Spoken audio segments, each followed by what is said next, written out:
విష్ణు గారు అమాయకుడిలాగా, హీరోయిన్ ఏమో కొంచెం డిమాండింగ్‌గా కనిపించింది క్యారెక్టర్ వైస్‌గా చూస్తే. హ్మ్. అండ్ తనకున్న ఈ హ్యాబిట్స్ కొన్ని చూయించారు కదా! లైక్ స్మోక్ వోడ్కా చేయడం, వోడ్కా యాహ్! అది. యాహ్! అలాంటివన్నీ ఈ 'కుమారి 21 ఎఫ్' ఆ మూవీలో కూడా తను కొంచెం అడ్వాన్స్డ్ ఉంటుంది హీరో కన్నా. హ్మ్. కొంచెం హ్మ్. అడ్వాన్స్డ్ థింకింగ్, మెచ్యూర్డ్‌గా ఉంటుంది అని అవును. చెప్పేసి. అవును. సో, దాని ఇంపాక్ట్ గాని, దానికి కొంచెం టచ్ అయ్యే విధంగా రిఫరెన్స్‌గా ఏమన్నా ఉండబోతుందా? అస్సలు కాదు. హ్మ్. కానీ ఏంటనంటే, ఆ అమ్మాయికున్న అలవాట్లు మనం చూపిచ్చాము. బట్ ఆ అమ్మాయికి ఆహ్, అంటే లైక్ ఒక ఎందుకు తాగుతుందో అనేది కూడా మనం చూపిస్తాం.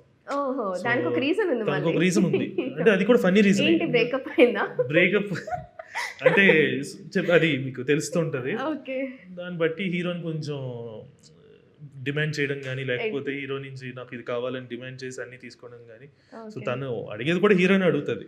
ఓకే. సో, ఆ వేలో మేము అది కొంచెం ఫన్నీ వేగా మేము క్రియేట్ చేసి, జనాలకి ఒక ఇంట్రెస్టింగ్‌గా మేము చెప్పాలని జెప్పి, అంటే ఇప్పుడున్న జనరేషన్‌లో గూడా ఇప్పుడు చాలామంది ఏమనుకుంటారంటే, అమ్మాయి అనంటే మందు తాగకూడదు అలా అలా అవును. ఏమీ లేదు. స్టిగ్మాస్ ఉంటాయి. Of yeah! Course. Yeah! Yeah! So, అయి కొన్నుంటాయి. కానీ మేము అయన్నీ అలా కాదు.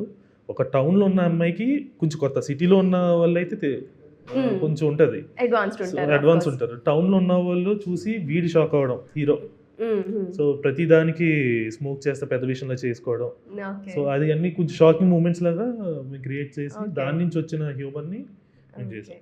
అచ్చా! అయితే ఇది సెటైరికల్‌గా ఉండబోతనే సెటైరికల్‌గా ఉంటది. So, okay. ప్రతీదీ హీరోకి షాకింగ్‌గా అనిపిస్తది. ఆ అమ్మాయి చేసే ప్రతీది. యాహ్! సో, దాని నుంచి విష్ణు గారి ఎక్స్‌ప్రెషన్స్ గాని, విష్ణు గారి ఇన్నర్ వాయిస్‌లో చేసే షాకింగ్ మూమెంట్స్ బయట చెప్పడం, ఇయన్నీ ఓకే. దాని నుంచి కామెడీ వస్తది. ఆ!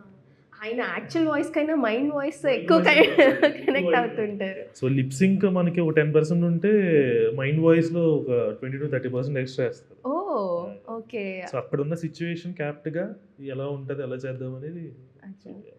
సో, యాక్చువల్ డయాలాగ్స్ రాయడం కన్నా మైండ్ వాయిస్ రాయడం ఇంకా ఆ! కష్టమేమో అవును. కదా! అవును. ఆ ఓకే. స్పేస్ తీసుకొని కరెక్ట్‌గా డైలాగ్ పడతదా లేదా అనేది అంటే మనకేంటనంటే ఆహ్, ఒక డైలాగ్‌కి ఇంకో కౌంటర్‌కొచ్చేటప్పటికి మధ్యలో ఒక 2 సెకండ్స్, 3 సెకండ్స్ గ్యాప్ ఉంటది. అవునవును. సో, ఆ గ్యాప్‌లో ఆ డైలాగ్ మ్యాచ్ చేయాలి.